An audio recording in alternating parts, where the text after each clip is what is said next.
मुझे जानसार अख्तर का एक बहुत अच्छा शेर याद आ रहा है कि हमसे पूछो कि गज़ल क्या है, गज़ल का फ़न क्या।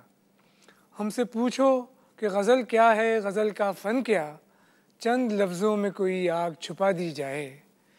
चंद लफ्ज़ों में आग छुपाने का ये फ़न गज़ल का असल फ़न है। इतनी मुद्दत बाद मिले हो, इतनी मुद्दत बाद मिले हो, इन सोचों में गुम रहते हो। इतनी मुद्दत बाद मिले हो, इतनी मुद्दत बाद मिले हो, इन सोचों में गुम रहते हो। कितनी मुद्दत बाद मिले हो। आ, आ, आ, आ,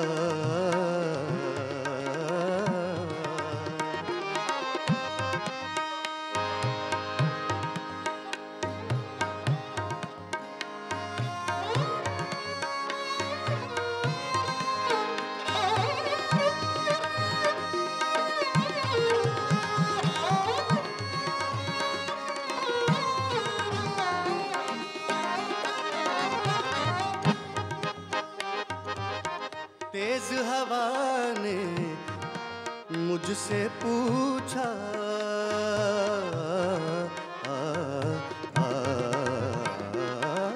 तेज हवा ने मुझसे पूछा,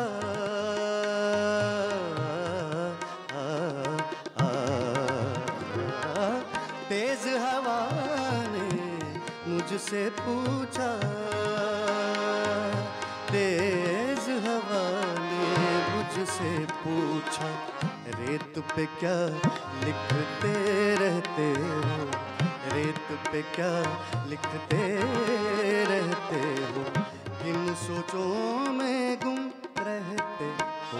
इतनी मुद्दत बाद मिले हो, इतनी मुद्दत बाद मिले हो, इतनी मुद्दत बाद मिले हो।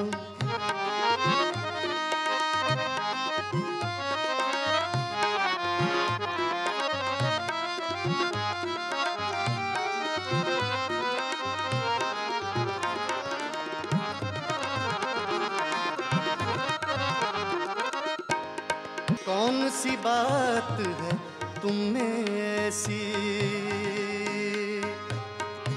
कौन सी बात,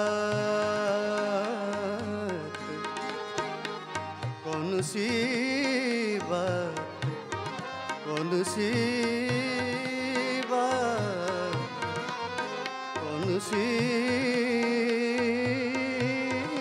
बात, कौन सी बात है तुम में ऐसी, कौन सी बात है तुम में ऐसी, इतने अच्छे क्यों लगते हो, इतने अच्छे क्यों लगते हो, किन सोचों में गुम रहते हो। कितनी मुद्दत बाद मिले हो, कितनी मुद्दत बाद मिले हो, किन सोचों में गुम रहते हो। कितनी मुद्दत बाद मिले हो। आ, आ, आ,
का दायरा आहिस्ता आहिस्ता फैलता गया और गज़ल में बहुत सारे मौज़ूआत शामिल होते गए। इब्तिदान गज़ल के 3 मौज़ू थे, आशिकी, रिंदी और तसव्वुफ़। यानी इश्क व मोहब्बत की दास्तानें, अपने महबूब से बातचीत, इश्क के नाजुक मामलात, हुस्न और इश्क के, हिजर और विसाल के, मिलन और जुदाई की कैफियतें। दूसरा पहलू जो था वह रिंदी था, जिसमें नशा, खुमार, साक़ी, मैकदा, मैखाना, जाम, सुबू वगैरह कहा गया। और उसमें भी एक बहुत बड़े पैराए में, बहुत बड़े फैलाव में, बहुत बड़े दायरे में बहुत सी बातें की गई। और तीसरा दायरा जो था वो तसव्वुफ़ का था, यानी भक्ति भाव का, जिसमें रूहानियत, खुदा की तरफ आदमी का रुझान या बंदे का खुदा से जो राब्ता है उस पर बात की गई। तो इस तरह से ये 3 दायरे फैलते फैलते गज़ल का एक बहुत बड़ा दायरा बनता है